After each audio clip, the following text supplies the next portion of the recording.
From Capitol Hill in Washington to a cold warehouse on the outskirts of Kyiv, Ukraine, Stephen Moore, a former chief of staff to a member of Congress, knew where he had to be after Russia invaded on February 24, 2022.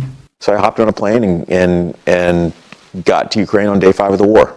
And he came bearing supplies.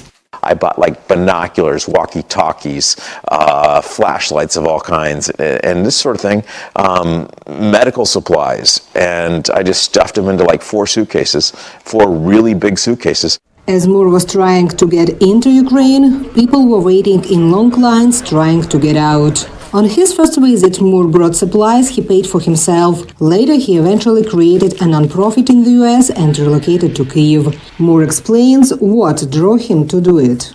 2 things. Я люблю Украину. I love Ukraine. And part of the reason is because, freedom is a very important core value to me. And so I see the Ukrainians fighting for their freedom.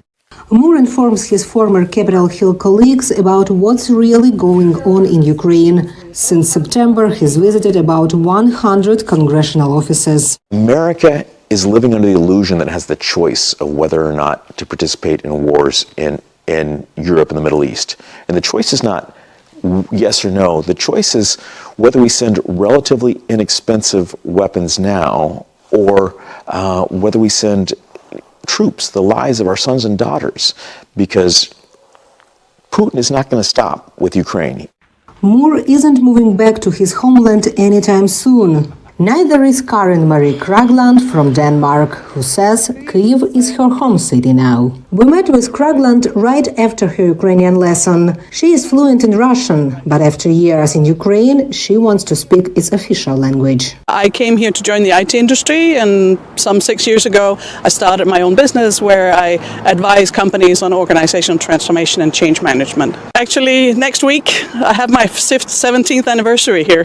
When the shooting in Kyiv began at the start of the war, she fled to the west of Ukraine and later took a job in the Netherlands. After a year, she decided she had to return to Ukraine.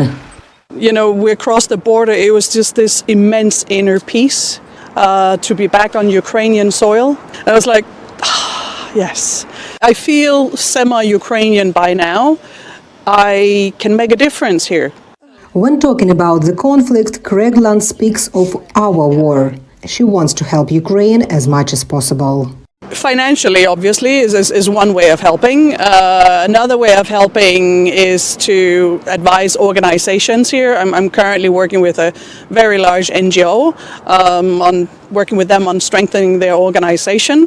Both Moore and Kragland say, while their friends and relatives don't understand their choice to live in a war zone, they stopped trying to persuade them to return to their motherlands. Lesia Bakalets, VOA News, Kyiv.